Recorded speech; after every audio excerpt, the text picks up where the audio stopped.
Alright, it's Steve back from Steve's Model Builds. After a busy summer with the garden, things are starting to taper off a little bit, and so I have some time to make some more videos. When I came back, I was surprised to see I have 38 subscribers, and I'd like to thank you all very much. I hope you'll enjoy these kind of videos as much as you did the model railroad ones. Now, the model railroad is still under construction. It'll probably never be finished. But I've got the main layout. I posted some pictures, and right now it's down to building the scenery and so forth. So I've always said I'm a model guy. I love doing the models for the model railroad, but they're pretty much done now. So don't worry, there'll be updates on the model railroad, and we'll continue with tips and techniques on all sorts of things. But today, I'm really excited to start a new little series. I'll do it on a separate playlist, and expanding the plastic model theme of the channel. You'll notice I've changed the name, and as I said, the railroad's still under construction. Everything's good. But these are rainy day projects, or in our case where we are, snowy day projects for the upcoming winter. So I wanted to start with a few tips about when you're looking at this type of model, how you can select, make a selection of what you want. If you're just starting out, then it's a good idea to think first about scale. There's lots of different scales. This Tamiya Spitfire is a 1/48 scale, and for the aircraft and tanks and trucks and things like that, it's usually either 1/48, 1/35, 1/32, or 1/72. 1/48 is good for me because, as many of you know, I'm old and my fingers don't work that well. So if it's too small, it's no good for me. So how to choose your scale? What you do is you start with how much space you have. Are you going to put your models together and string them up on the ceiling in your bedroom, or are you going to put them on shelves? Are you going to build some sort of diorama? You want to look at that, and you don't have to stick with everything all the time. But if you're limited space, you might want to go 1/72. If you have a bit more shelf space, you can go 1/48. So that's for the aircraft and other stuff. On the other side is the warships. They come basically in two scales, 1/700 like this one, and 1/350, which is about twice the size of this kit. So of course the 1/350, they always cost more, and so your budget's a consideration as well. So again, I go with the 1/700. It's a good size for me. I wouldn't want to go any smaller, but I haven't really seen anything. I think Revell makes a 1/720 kit, but that's only a 3% difference, and nobody really noticed it unless they really knew what they were looking at. So anyways, so that's consideration number one, is how much space you've got. Consideration number two is, like me, are small fiddly things just going to frustrate you? If that's the case, then maybe you better move up in scale. And there's no reason you can't try different kits, but if you're on a budget, that can take some time. So for most modelers, for the aircraft, I'd say start with the 1/48, unless you have a real space limitation. And for the warships, 1/700. If you want a big display model, 1/350 is great, but they are quite a bit more expensive, and some of the kits are highly complex, even to the point of being over-engineered. So Again, you can try both, but I'd recommend going with the 1700 first. The next thing is, there's a lot of stuff online, whether it's Amazon, eBay, uh, the manufacturers themselves, and so on and so forth. One of the things you have to be careful about with these kind of model kits is that some companies, I won't say which, um, actually just rebox them and um, update the instructions, maybe color them up or whatever the case may be, but it's the same injection molds from the 1960s. Okay, so you can take that for what it's worth. All right. So there's lots of places you can research. ScaleMates is good. Um, often you can get the information right off whatever you're looking at, whether it's Amazon or whatever.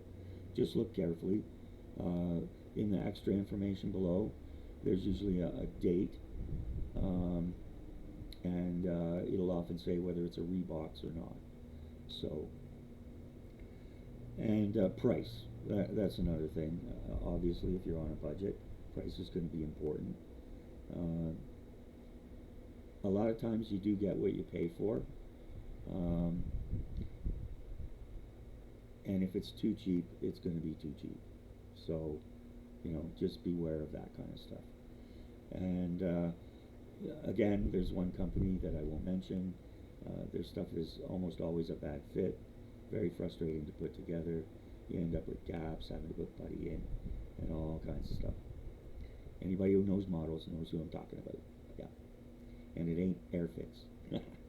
Anyways, so these two are from a Japanese company called Tamiya, and Tamiya's been in the business for decades. I built Tamiya kits, sometimes maybe the same ones, when I was a kid, and I always enjoyed them. The instructions were great. The detail was wonderful. Everything usually fit together, no problem. And just all around, generally, great kits.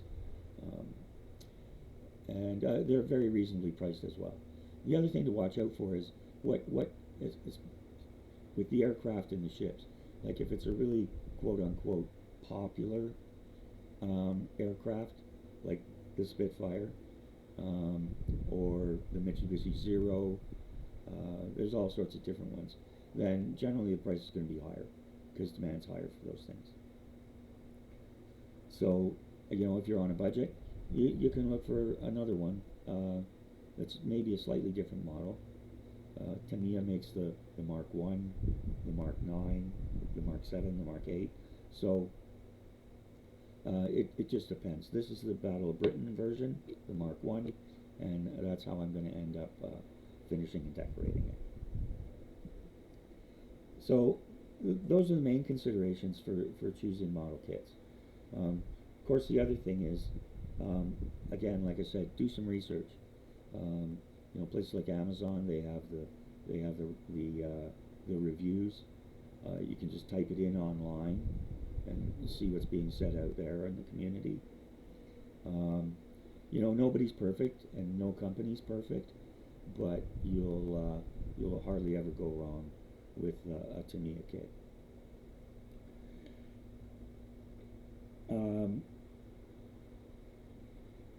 One other thing about the kind of kit you want to make, especially with the ships, all right? We'll come back to this in a minute.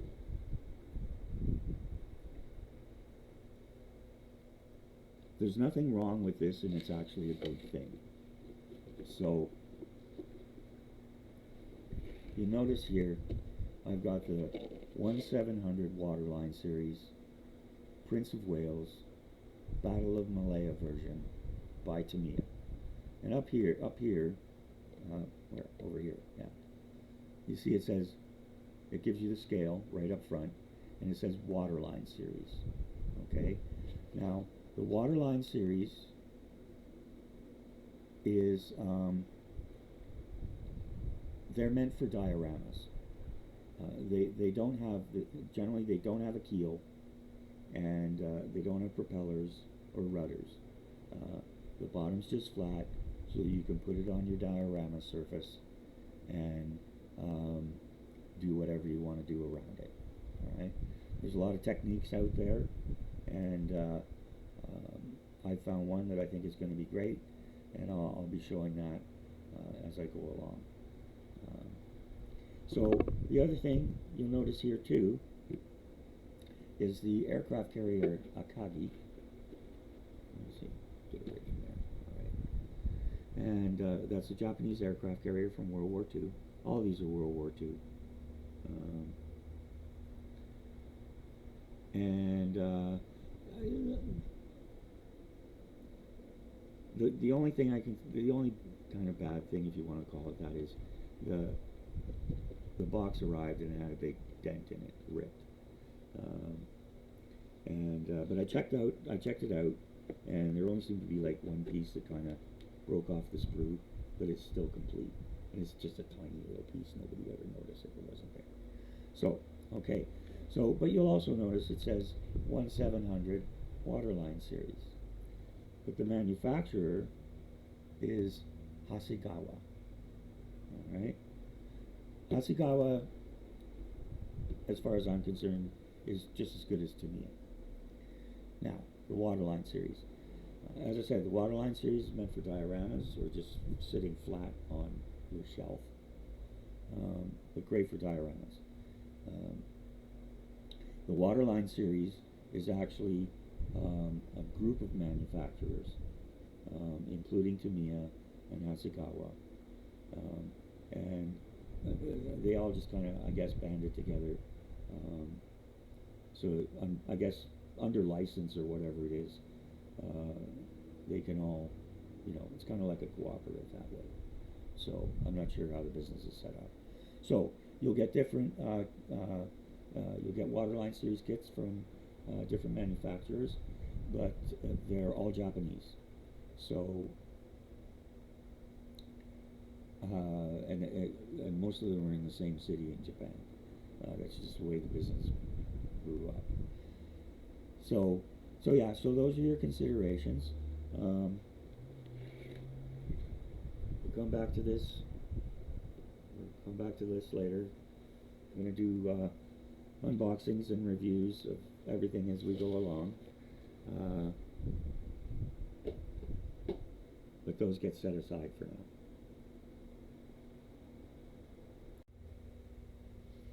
Alright, now, the star of the show. The Supermarine Spitfire Mark I.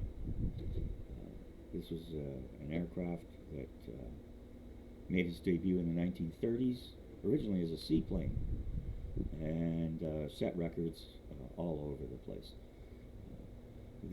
This particular version is the Mark I, as I mentioned earlier in the video. This was the aircraft that was in the Battle of Britain when the British Air Force defeated the German Luftwaffe and forced Hitler to cancel his invasion plans of Britain. So, big contribution. One thing, I mean, I'm no purist, as anybody who's seen some of my videos knows. But to me, the reason I build these kits is because they're a part of history. They're a part of history that I can bring to life and preserve. Even if nobody sees it, doesn't matter, right? I can do that. So, you can paint fancy flames or put balloons or whatever you want. But I think you get much more enjoyment out of it if you do try to recreate the aircraft from history. And it doesn't have to be perfect. One great thing about Tamiya is they give you 2 or 3, in this case 3. You can choose one of 3 decaling kits and so forth. There's also the option to have the cockpit open or cockpit closed, with or without the pilot, wheels up or wheels down. So again, it depends on what you want to do with it. So, unboxing. Here we go. Uh,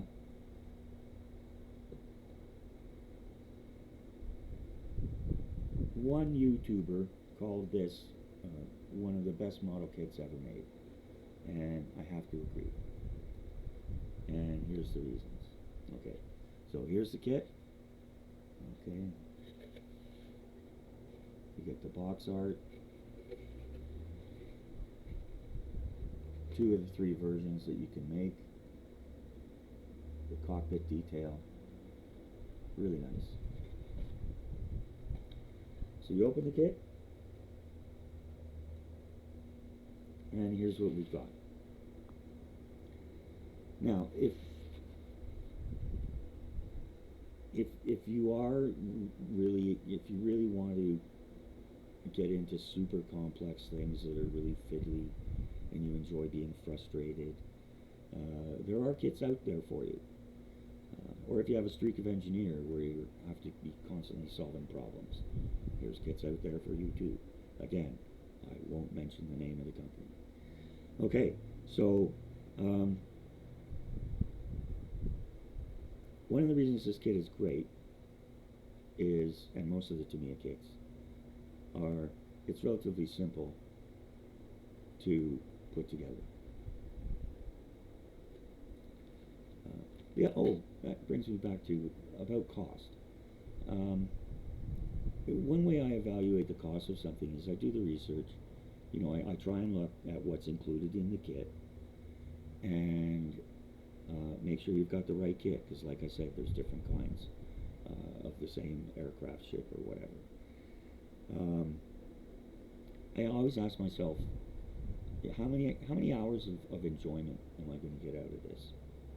You know, so if it's a $50 item and I get 10 or 15 hours of enjoyment out of it, maybe more, well, heck, that's less than $5 an hour. And so, and like anything else, though, it's what you make of it. So, the kits, well, here we go. Here's the sprues. Okay, wings. Like I said, you've got the option up or down wheels.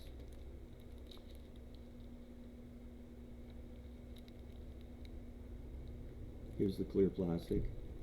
As I said, open or close canopy.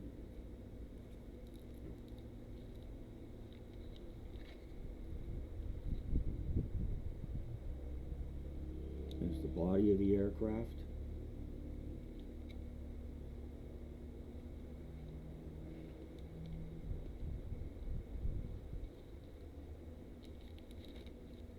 And we've got the rudder, the tail.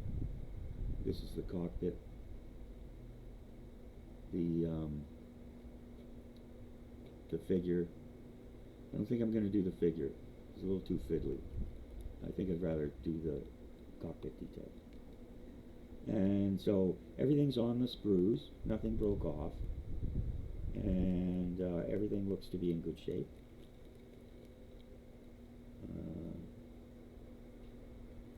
So that's good. Next.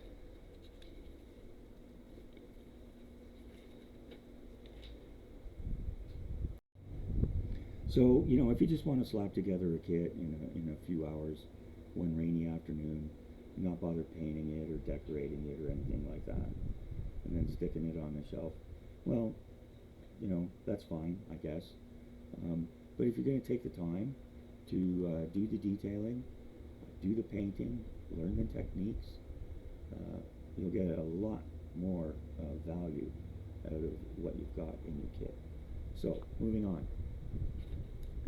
Tamiya always includes the background information. Japanese company. If you want to learn Japanese, it's a good place to start. German too. So they give you a little story about the history of the aircraft or whatever the model kit happens to be. Talks about the design, the service in the skies, gives you some nice detailed photographs of what the inside of the cockpit can look like. Then here, you can't really see it, but this is the nomenclature, what everything's called on the aircraft. You know, a lot of it's a no-brainer, but for a beginner, it's a great way to learn about how an aircraft works and all the parts. Ailerons, flaps, stabilizers, rudders, propellers, cowling, all that kind of stuff. So that's good, gives you that.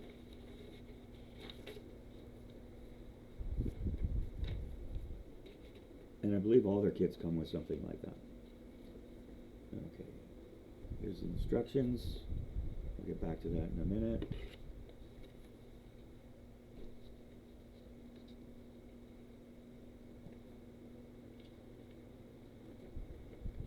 And here's one big bonus.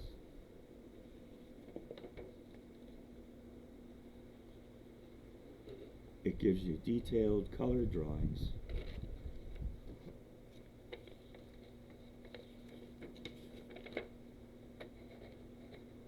of each version that you can paint it and decorate it.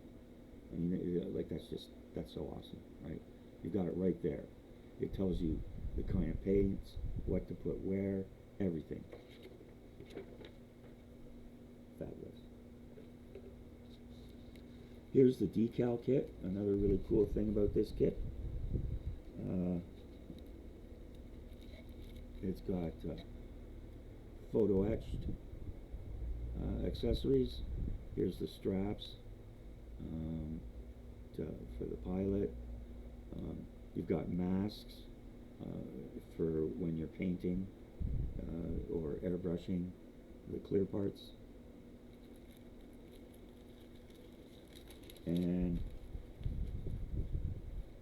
you've got the decals for each version of the aircraft, and I'll try and get up there so you can see it.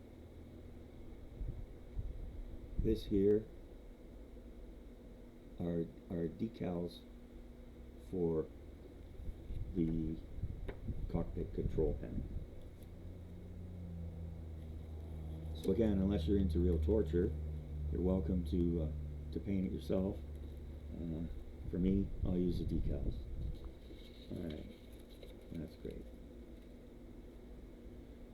Oh, and I should say this kit cost me $40 and change, including shipping. Shipping was free, Amazon Prime. And got to me great many good times, so there we go. So they also always enclose tech tips, little tips on how to finish, how to trim, all sorts of different things.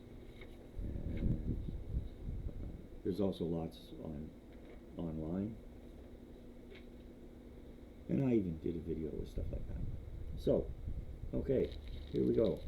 I'm not going to go into the tools and all that kind of stuff. I already did a video on that.